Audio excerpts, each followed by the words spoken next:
And welcome to Ask the Experts here on Newstalk 1290 CJBK on this Saturday afternoon, joined every other Saturday at this time by my friend Joan from LePage, Triland Realty. You can reach Joan at 519-672-9880. Visit the website, joanball.com, and we welcome Joan to the program. How are you today? I'm doing very well, Ryan, and you? Excellent, thank you. Great to hear your voice as always. And to our longtime listeners, they've been hearing your voice for a long time. And usually, once or twice a year, Joan, I ask you how many years on this program for you now? Oh my gosh! Okay, it's not just me. I think it was 98. I started. Was it? Oh, something like that. Yeah. So that's over 20 years. Yeah, what's that? 23 years, 24 years. Yeah, that's a good long run, that's for sure. So, and my point being, when I ask you this, you've seen a lot, and the figures, and we've got some great questions as well in the mailbag today, but just off the top here, you sent me over some figures that relate to local recent developments in terms of the real estate market. Joan, I just shake my head, and it's almost like from week to week, these numbers keep climbing and climbing. I want you to go over, if you don't mind, some of the figures and the stats that you've sent my way. And then I want to get a feel from you as to where you see all this going. You take it away, whichever figures you want to start with, by all means. Well, I think that it's important to look at the stats that come in about the sales and where they sort of fall on the spectrum of sales that went over list price, what numbers percentage-wise, and then the dollar average over list price. That's a really good starting place. And we did see in January like an exploding market because there was a significant lack of supply. Okay. So we have had a few more properties come onto the market, which has certainly adjusted. So January stats were 93% of sales went over list price by an average of $136,000. That one just gets me shaking my head. That's insane, just absolutely insane. And this past month, February, was a little bit more relaxed, not much, but a little bit. At 90% of sales went over list price by an average of $85,975. So basically $86,000. I am watching day to day what we call dailies, which is the new properties coming onto the market, the reports about what's sold, what's coming onto the market, that kind of thing. Right. And for months, we were seeing more sales than new listings. We are now starting to see a slight adjustment where we're now recognizing more listings coming onto the market than actual sales. Okay. As that increases and more properties come onto the market, is what I expect, we will start to see those numbers sort of soften. Recognizing the interest rate has certainly just been indicated that it has increased.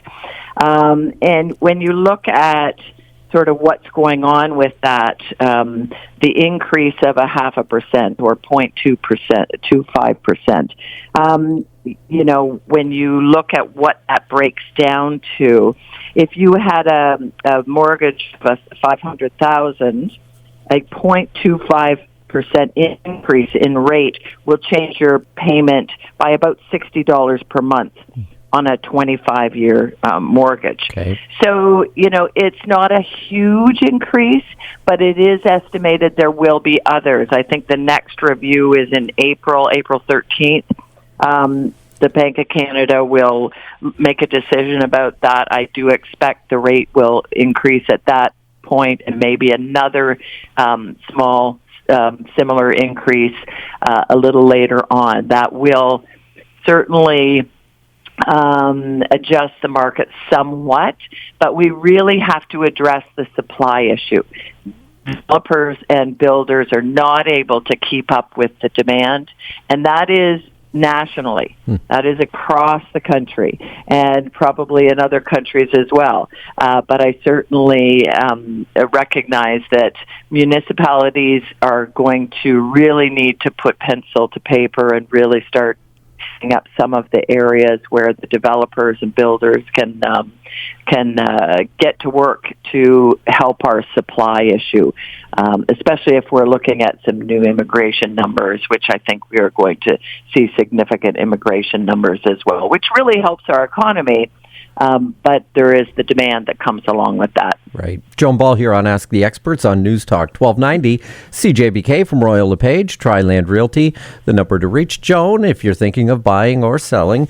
You can give Joan a call at 519-672-9880, joanball.com, the website address. And yet, just to go back, Joan, because my head is still spinning when you said the average over asking the month of January, $136,000, 93% of the sales were at or above asking. Unreal.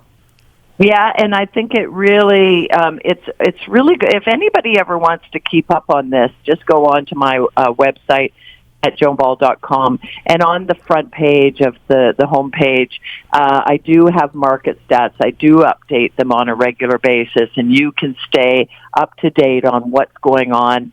And it does also break down into the regions, so you can see what's happening in the north versus the east. In the east, highest increase in sales price in the last year by 37.8%, whereas the north, which traditionally seems to be a little bit more affluent area, that increase was by 35.5%, and the south did not do quite as well at 28.9%. But our average sale price in London is $823,842.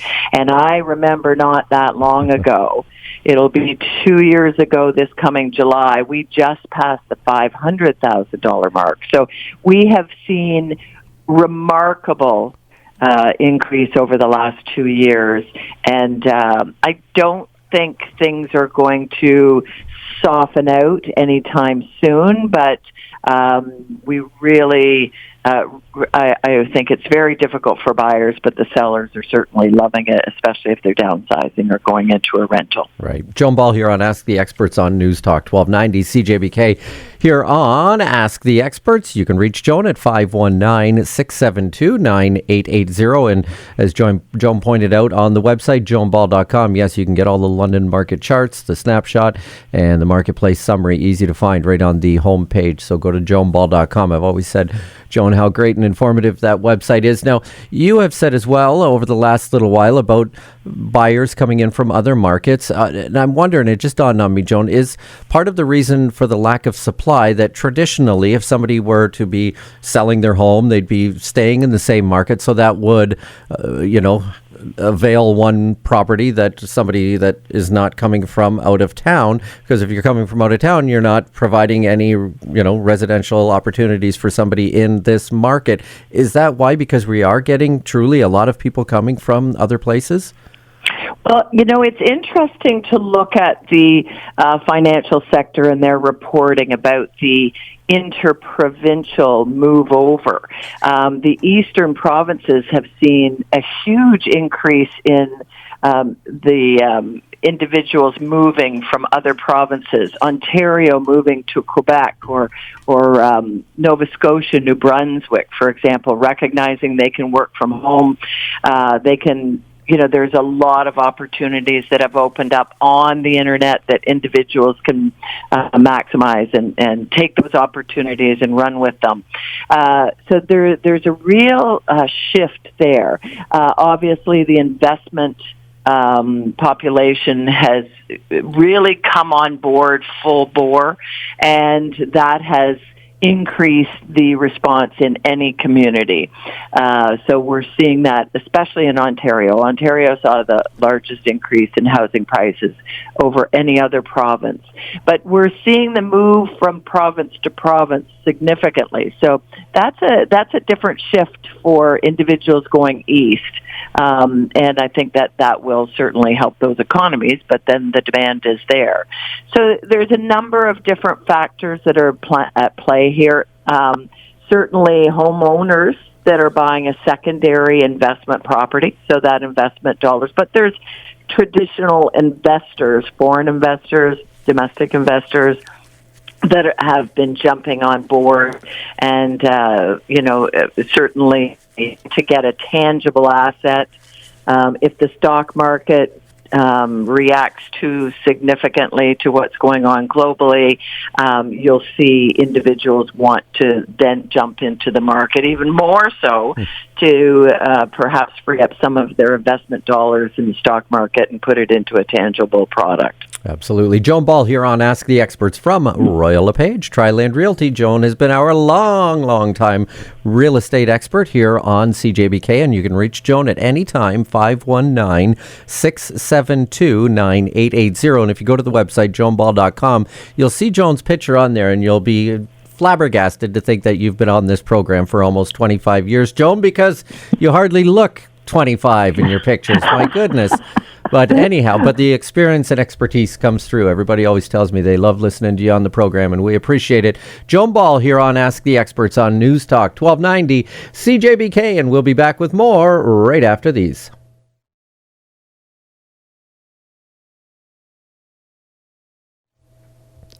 And welcome back to Ask the Experts here on Newstalk 1290 CJBK on this Saturday afternoon with Joan Ball from Royal LePage, Triland Realty, 672-9880, 672-9880. Going to get to the mailbag here in just a moment, Joan, but as a realtor, are you allowed to sell your own home? I don't know if I've asked you that before. Oh, sure. Yeah, okay. Sure.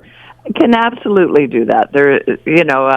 Obviously you know more about your own home than any other individual. Right. And having the qualifications and being a licensed realtor, you're certainly able to do that. I think there's some things you might want to, for me anyway, I might like to keep at arm's length. I certainly would not represent a buyer. Okay, right. I would, someone else, if someone approached me and was interested, I would probably have them sit down with one of my colleagues and at Royal LePage and draft the offer, because, they really do need independent representation.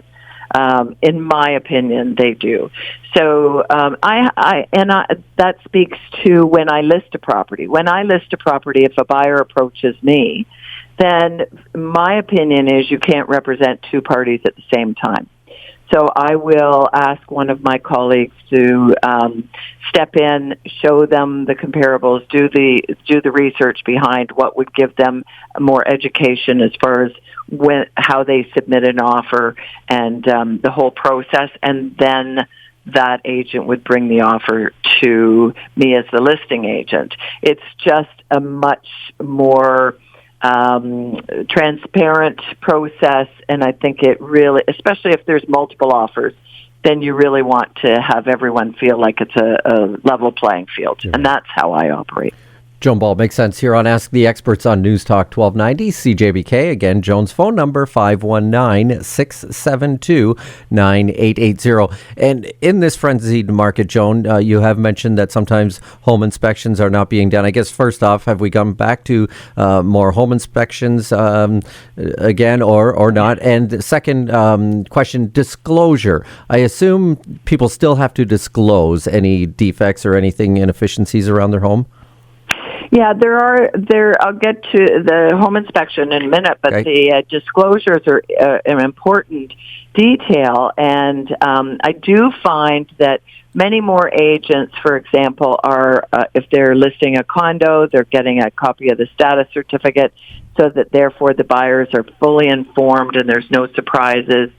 Any disclosure as far as latent defects, so something that will impact on that buyer's future peace and enjoyment in the property. Water leaks, potential rodent infestations, any historical stigmatizing of a death in the house, that kind of thing.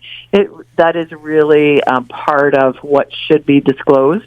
And then as far as the offer scenarios, with so many still in multiple offer situations, some individuals may do a pre-offer inspection if the owner or the seller is allowing that. But many I see are not.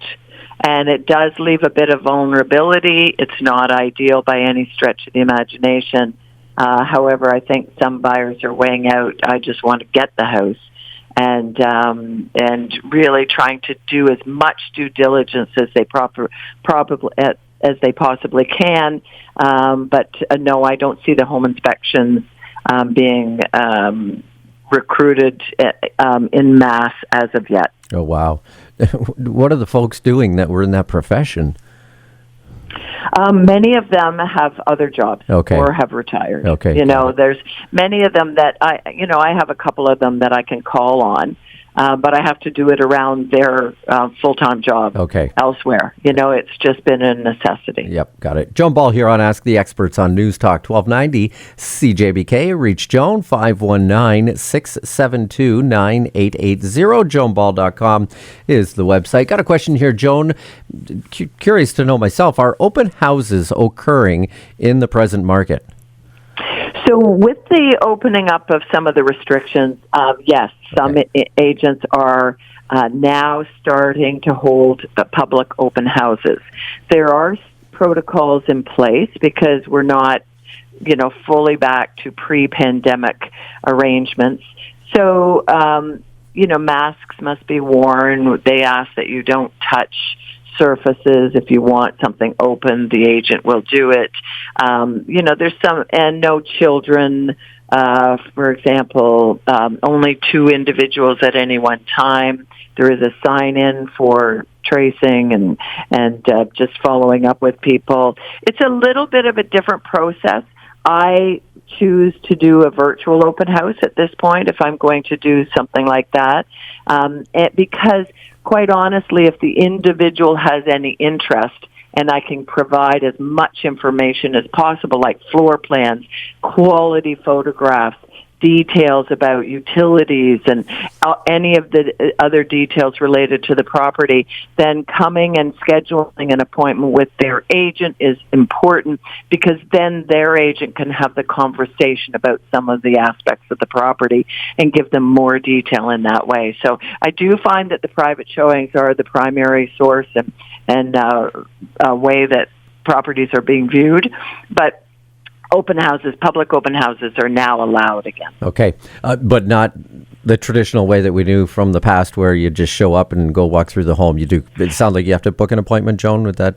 No, you don't book. No? You can come, but there will be a protocol for coming, and there will be limits on how many individuals. And quite honestly, I don't see. I mean, I remember the days when I'd have 50, 60 people in a house. Wow. But in a 2-hour period, so that's very hard to monitor.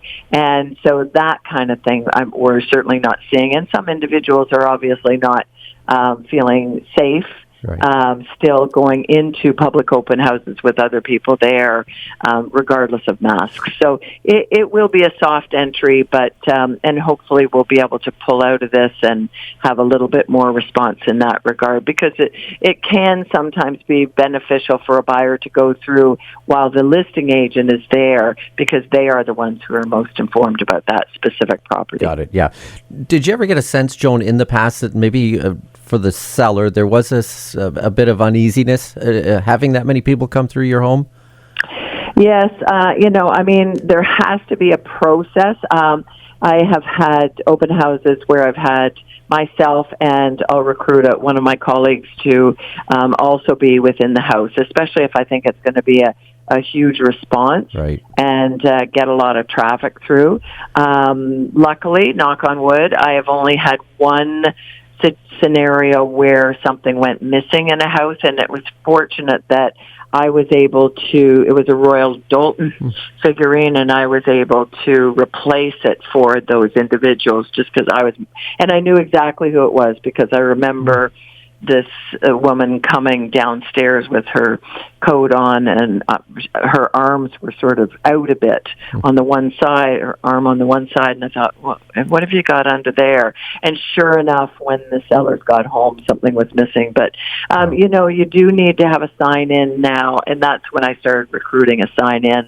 And, there should be some process in place to make sure that, and things tucked away. I do tell people, tuck your money away, your jewels, take them out of the house, make it so that we're minimizing the opportunity for individuals to take something. Yep, good safeguards. Joan Ball here on Ask the Experts on Newstalk 1290 CJBK from Royal LePage, Triland Realty, 672-9880. That's 519-672-9880. JoanBall.com is the website address here on Ask the Experts. Back with more in just a moment.